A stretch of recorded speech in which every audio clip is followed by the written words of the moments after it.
नमस्कार दोस्तों, आपका फिर से स्वागत है आपके अपने एजुकेशनल चैनल में। आज मैं आपके सामने हिंदी शिक्षण विधियों का एक कोर्स लेकर आया हूँ, जिसमें आप लोगों को हिंदी से संबंधित टोटल जितनी भी पूछी जाती हैं बातें विभिन्न प्रतियोगी परीक्षाओं में, वो हम लोग करेंगे इसमें। ठीक है, अब इसमें क्या क्या आप लोग पढ़ेंगे ये मैं आपको बताने से पहले ये बता दूं कि आप चाहे कोई भी एग्ज़ाम दे रहे हैं, सीटेट का, टेट का, एपीएस का, केवीएस का, तो सब में एक भाषा फर्स्ट या सेकंड जो भी आप चुने, हिंदी भाषा का ज्ञान होना आवश्यक है। तो कोई भी आप लोग कंपटीशन एग्ज़ाम देते हैं तो वहाँ पे जो है ये बहुत ज़रूरी होता है। तो अब आपको इस कोर्स में क्या क्या मिलेगा। सबसे पहले हम भाषा की बात करेंगे कि भाषा क्या है, उसकी विशेषताएं क्या हैं, विविध रूप, महत्व, ठीक है, और शिक्षण के उद्देश्य जो आपसे पूछे जाते हैं टीचिंग मेथड्स में।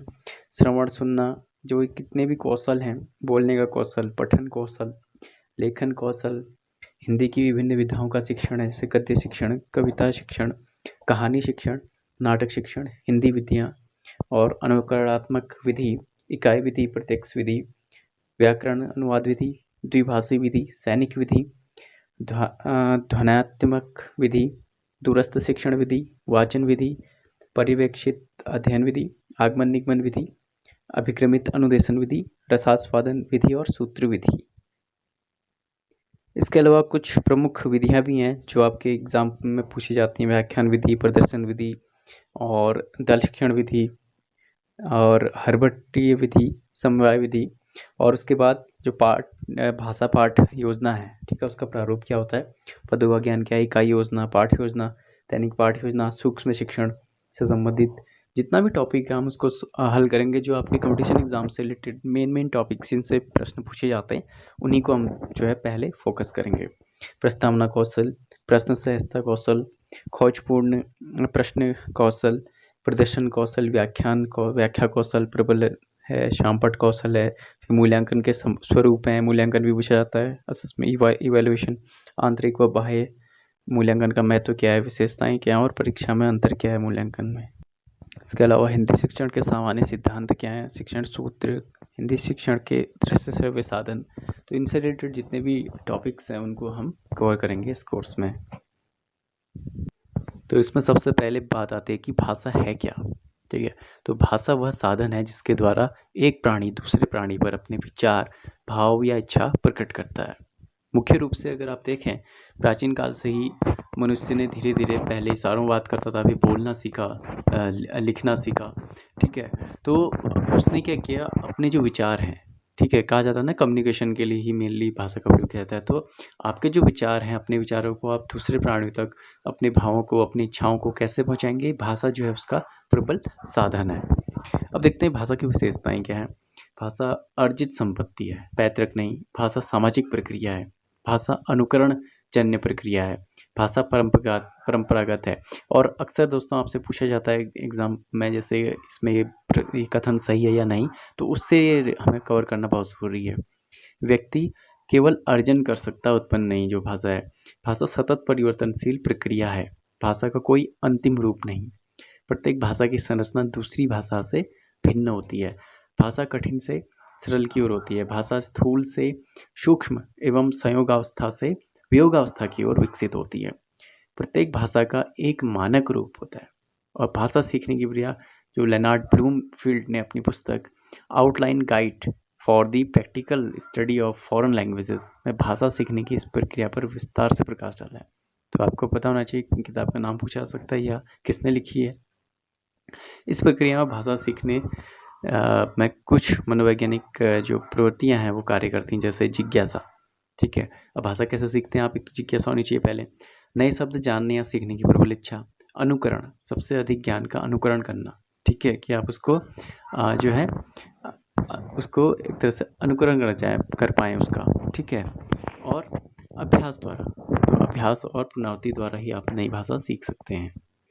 अब बात करते हैं भाषा के विविध रूप क्या हैं। पहला है मातृभाषा। बालक जन्म से ही अपनी माँ के मुख से जिस भाषा को सुनता है और सीखता है वही उसकी मातृभाषा होती है। बोली, यह किसी न किसी भाषा की उपभाषा होती है।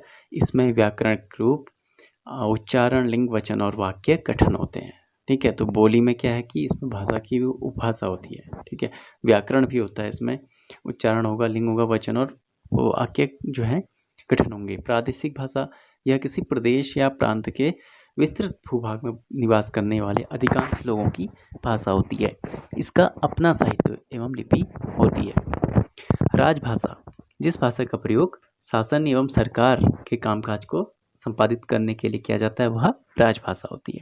और राष्ट्रभाषा जिस भाषा को संपूर्ण राष्ट्र के लोग विचार विनिमय एवं संपर्क के माध्यम से इस रूप में स्वीकार करते हैं एवं जो पूरे राष्ट्र में बोली व समझी जाती है उसे राष्ट्रभाषा कहलाती है, ठीक है। तो कभी देखा होगा कि भारत में हमेशा राजभाषा पूछा जाता है कि राजभाषा क्या है, क्योंकि राजभाषा हमारी हिंदी या सरकारी कामकाजों में भले ही यूज़ की जाती है, लेकिन अभी तक राष्ट्रभाषा पे जो है फैसला नहीं हो पाया, क्योंकि आपको पता है कि नॉर्थ इंडिया में मेनली हिंदी भाषा बोली जाती है, साउथ में इंग्लिश बोला जाता है। तो हमारे जो देश है अलग अलग जगहों में अलग अलग भाषाएं बोली जाती हैं, तो इसलिए अभी तक हमारी कोई राष्ट्रभाषा नहीं है।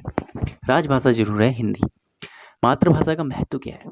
मातृभाषा ही बालक के भावों एवं विचारों की अभिव्यक्ति का सहज स्वाभाविक साधन है। मातृभाषा में बालक की जो सृजना शक्ति का विकास होता है या सृजनात्मक शक्ति का विकास होता है। मातृभाषा में ही भाव और विचार उत्पन्न होते हैं। भावात्मक विकास का सर्वोत्तम साधन जो है भाषा है। सामाजिक रचना एवं क्रियाकलापों की दृष्टि से मातृभाषा अधिक व्यावहारिक एवं सुगम साधन है, अगर हम सामाजिक रचना की बात करें। अब मातृभाषा शिक्षण के उद्देश्य क्या हैं जो मातृभाषा सिखाई जाती है? किसी भी विषय के शिक्षण उद्देश्यों को निर्धारित करते समय उसकी प्रकृति, स्वरूप एवं जीवन में उपयोग आदि का विचार करना आवश्यक हो जाता है। इस दृष्टि से भाषा एक बहुत ही व्यापक विषय है। भाषा के दो पक्ष स्पष्ट हैं, भाषिक एवं साहित्यिक। भाषिक पक्ष के भी दो रूप हैं, ज्ञान पक्ष और व्यवहार यानी कि कौशल पक्ष। साहित्यिक पक्ष के भी अनेक पक्ष हैं, ज्ञानात्मक, सौंदर्य बोधक, विवेचनात्मक, प्रेरणात्मक आदि। अब ज्ञानात्मक पक्ष में क्या आता है? भौतिक तत्वों का ज्ञान प्राप्त करना, साहित्यिक विधाओं, निबंध, कहानी, उपन्यास, एकांकी का ज्ञान प्राप्त करना, विषय वस्तु का ज्ञान प्राप्त करना, रचना कार्य में विभिन्न रूपों का ज्ञान प्राप्त करना, हिंदी साहित्य के इतिहास की रूपरेखा का ज्ञान प्राप्त करना। अब कौशलात्मक एवं बोधात्मक में सुनकर अर्थ ग्रहण करने की जो दक्षता प्राप्त करना। अगर आप सुनकर कोई चीज़ आप मेमोराइज कर लेते हैं, आप किसी चीज़ को सीख लेते हैं, तो आपकी कौशलात्मक वो है बुद्धि है, ठीक है। गद्य या पद्य पढ़कर अर्थ ग्रहण करने की दक्षता प्राप्त करना, शुद्ध एवं स्पष्ट वाचन की योग्यता प्राप्त करना, इसके अलावा बोलकर तथा लिखकर अपने भावों एवं विचारों को व्यक्त करने की योग्यता प्राप्त करना। और तीसरा है रचनात्मक एवं समीक्षात्मक, साहित्य का रसास्वादन एवं सामान्य समालोचना की योग्यता प्राप्त करना। सृजनात्मकता, रचना कार्य में मौलिकता लाना, भाषा कौशलों में मौलिकता लाना। अभिवृत्त्यात्मक, भाषा और साहित्य में रुचि लेना, सद्वृत्तियों का विकास करना। इन उद्देश्यों की प्राप्ति की दृष्टि से शिक्षण में यह देखना आवश्यक है कि इनसे संबंधित व्यवहारिक परिवर्तन बालकों में क्या अपेक्षित हैं। इसका ध्यान रखने से शिक्षण प्रक्रिया अधिक उद्देश्य और सार्थक हो सकेगी। तो आपने क्या ध्यान देना है कि जितने भी व्यवहारिक परिवर्तन आप इसमें दिए गए हैं क्या वो बालकों में अपेक्षित हैं, उसी के आधार पर आप अपनी क्लास में जिस तरह से पढ़ा रहे हैं, कक्षा में जैसे जाएंगे, वहाँ के बच्चों को ध्यान में रखते हुए आपने इनमें से इन उद्देश्यों को निर्धारित करना होगा। इसलिए यहाँ पे ऐसे लिखा गया है।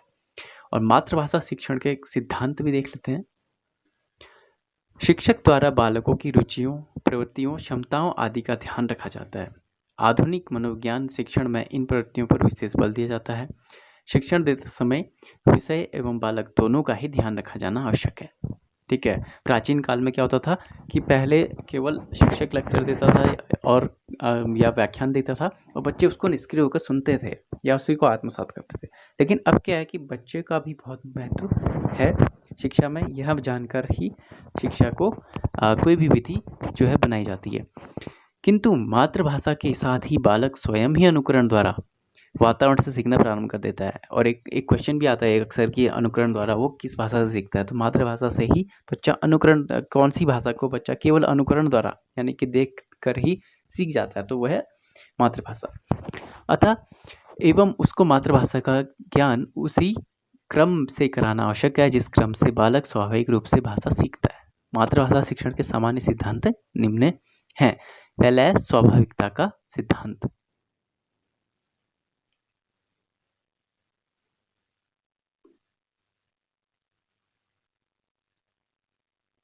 स्वाभाविकता के सिद्धांत में क्या होगा कि बच्चा जो है स्वाभाविक रूप से किसी भाषा को सीखेगा। ऐसे ही अभ्यास के सिद्धांत को देखें तो उसमें अभ्यास के द्वारा सीखेगा। फिर क्या है रुचि का सिद्धांत कि बच्चे की रुचि है या नहीं है। सक्रियता का सिद्धांत, मौखिक कार्य का सिद्धांत, स्वतंत्रता एवं व्यक्तिक विभिन्नता का सिद्धांत। ठीक है, तो ये जो हैं कुछ सिद्धांत हैं। जैसे कि चयन एवं विभाजन का सिद्धांत है, अनुकरण एवं स्वयं संशोधन का सिद्धांत, जीवन एवं अनुभव का सिद्धांत, प्रयत्न का सिद्धांत, बाल केंद्रितता का सिद्धांत, साहचर्य व आवृत्ति का सिद्धांत। तो आज हमने इतने पहलुओं पर गौर किया है इस पहले कोर्स को शुरू करने में। उम्मीद करता हूँ आप लोगों को ये सब पसंद आए होंगे। इसके बाद अगर कुछ भी आप लोगों को कोई डाउट है, कुछ पूछना है, क्योंकि ये पहला ज़्यादा वीडियो लंबा ना हो इसलिए मैं आप लोगों को अभी इतना बता रहा हूँ। उससे आगे भी हम जो है और भी चीज़ें सीखेंगे और उम्मीद करता हूँ कि आपको ये जो आज हमने पढ़ा है ये काफ़ी अच्छे से समझ में आया होगा। और कोई भी आप लोगों की इस बारे में कुछ भी आप चर्चा करना चाहते हैं, कुछ पूछना चाहते हैं, कोई राय देना चाहते हैं तो ज़रूर दीजिएगा। पहली बार चैनल में आए हैं तो लाइक कर दीजिएगा और सब्सक्राइब करना ना भूलिएगा। ठीक है, तो मिलते हैं आपसे अगले वीडियो में। Thank you.